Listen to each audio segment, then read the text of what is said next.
Welcome to Paranormal or Reality. On today's video, we explore haunted objects. Sometimes a gift can be more than you expected. Then we are off to explore a sighting of the Grim Reaper, followed by a beautiful home that has a very unique guest that won't leave. Now make sure to like and subscribe for more content like this. Let's begin. Hello. I think I have an attachment. Let me explain. My old house was built in 1915. It had a cellar, attic, spiral staircase, 3 stories, room underneath the stairs. Basically, the perfect house for hauntings. And it was. My first experience happened at 8 years old, when I was laying in front of my parents' bed at 3 a.m. watching The Simpsons. We were watching TV for a few hours before my parents fell asleep. Once I heard our clock hit 3 a.m. was when I realized it was time to go to sleep. Instead of going to my room, I just laid in front of their bed. I was a weird kid, so as I turned my head away from the screen, I found myself looking underneath their bed. I just lay there trying to fall asleep, when all of a sudden, I realized there were 2 glowing eyes staring back at me. His head was darker than the darkness within the room. I was so terrified. I became frozen and continued to lay there.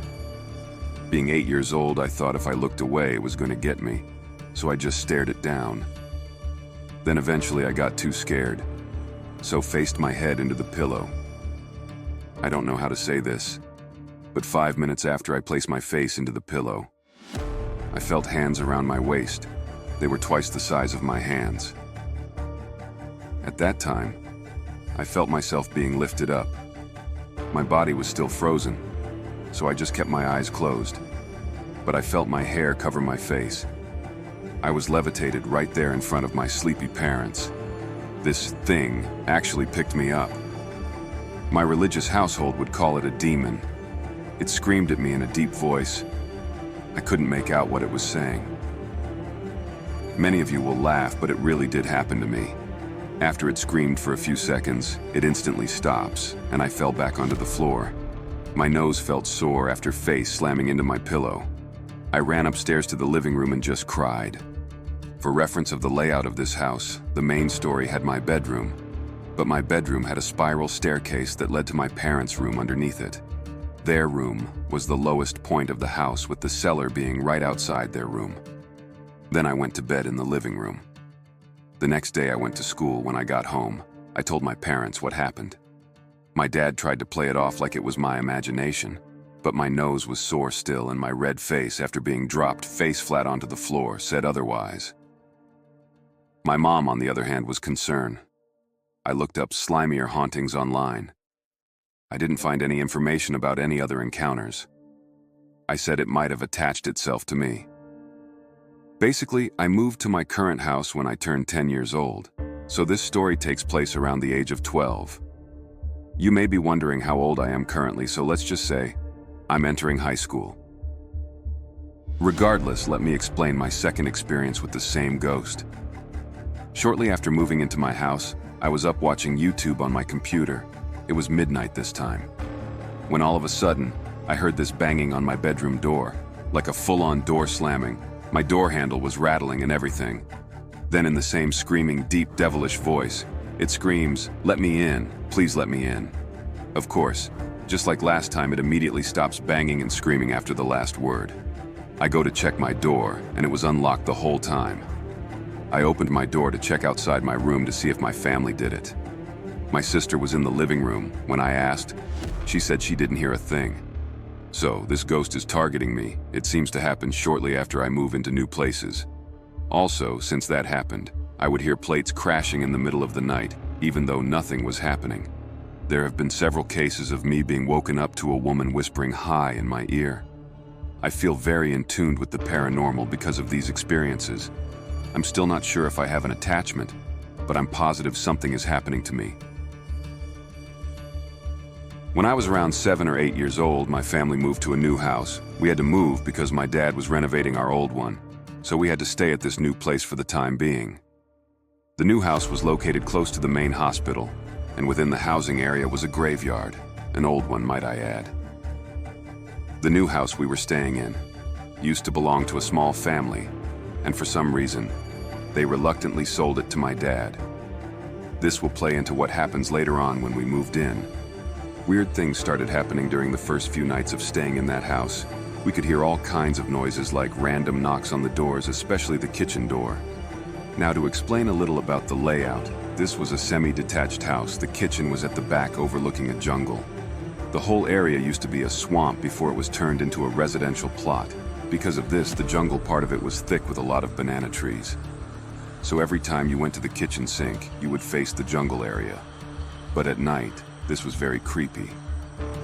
More and more strange incidents started happening. I used to see shadows passing by the rooms, hear strange voices, and sometimes out of nowhere, I would hear my dad sneezing or coughing when he wasn't even home yet. I remember after seeing these shadows, I would get sick and had to stay home instead of going to school that day. Yes, it was that bad, and to call that coincidence just wasn't right.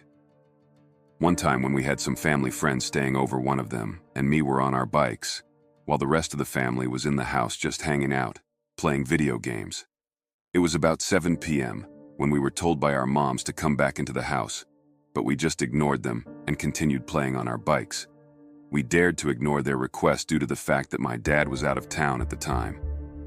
When all of a sudden, I heard really loud footsteps coming from the jungle area heading towards us. It was the sound of heavy boots. Then I realized that it was marching. I couldn't believe my ears, but I heard it clearly, and it was loud.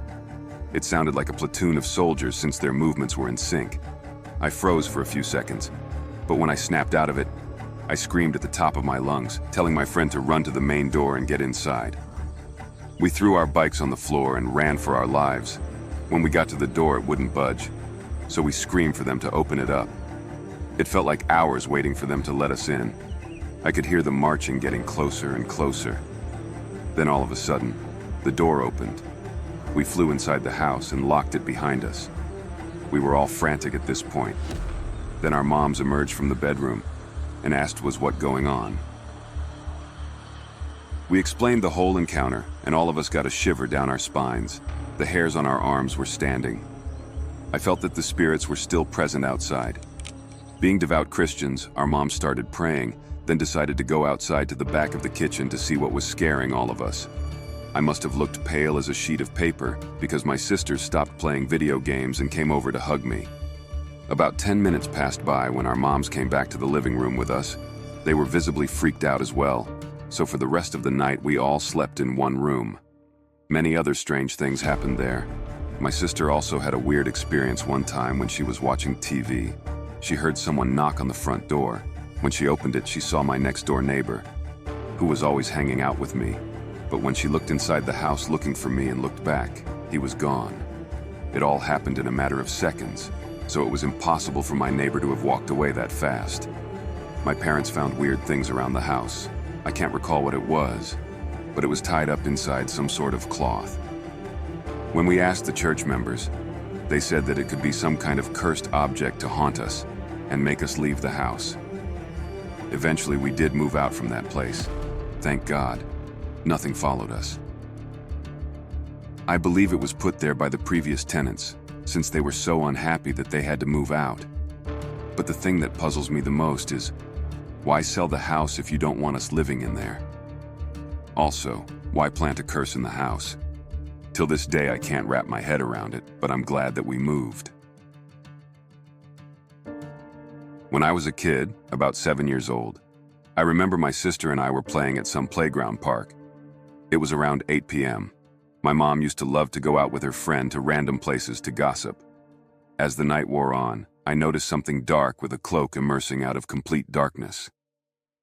It came from basically the desert, as I used to live in a small town near Death Valley.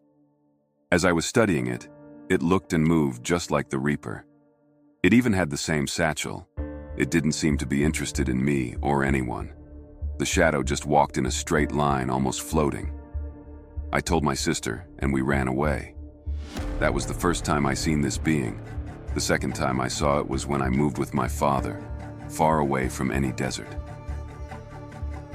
My father is a born-again Christian. He even was a certified pastor for many years.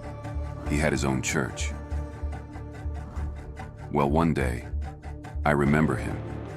and his friend were practicing music for the church, which I pleasantly sat in to listen. When all of a sudden, I felt something was watching me, so I sat in the corner of the living room. I had a clear view of a door that used to be the entrance to a room we had in the far back. As I looked up, I automatically noticed that the middle of the curtain that we used to have on the door was being lifted up, as if someone was behind there holding it up. I stared for what seemed an eternity. I was confused because no one was back there, and I could see nothing. What seemed like pure darkness with a slight round outline of a head. After a few seconds it dropped. I rushed to go investigate, yet nothing was back there. Fast forward to present time. A couple days ago I had 2 dreams back to back of this dark cloaked entity stalking me in a strange house. I forgot what the dream was about, I just remember seeing the demonic being. The morning, I woke up from the second dream. I swear I seen this dark cloaked entity standing beside my bed, staring at me. Then it disappeared almost immediately. I have no clue who this demon is. I don't know why it's so attached to me.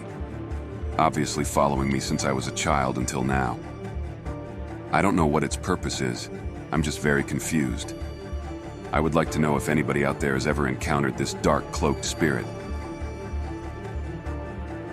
When I started dating my wife, I was 15 years old, and her stepdad gave me this rock that had a dragon carved into it. It was cool, actually, and it was heavy. I took it home, placed it in my room inside my entertainment center. As time went by, it became difficult to get a good night's sleep. I would wake up constantly, having trouble getting back to sleep. Also, during this same time, I had very strong suicidal thoughts. I started withdrawing myself from my family as well. One day, I was watching my small nephew and was sitting outside on the phone. I would peer through the window to keep an eye on my nephew who was sleeping on the couch, when all of a sudden, a small dark shadow about 4 feet tall went from one room into my bedroom. I immediately got chills. I was too afraid to go back inside. Another time, I was sleeping in my room when I woke up to this same shadow standing over me. I couldn't move or say anything. The moment I started praying, it descended into my bed and I was able to move again. I got up, ran out the room, and fell asleep on the couch. One day, I was watching a program about hauntings. They had mentioned how a demon can attach itself to a doll. That's when it clicked on me that everything started happening once. I got that rock dragon from my girlfriend's stepdad. I opened my entertainment center, and it was gone. I looked everywhere for it, but never found it again. Since it disappeared, everything stopped. I was myself again. No more shadow people or night terrors. There is one other small note. I'm not sure if it's related or not, but during this time I developed type 2 diabetes. I always wondered if that had anything to do with it. I'm just glad it stopped. Thanks for tuning in. Watch another video if you dare.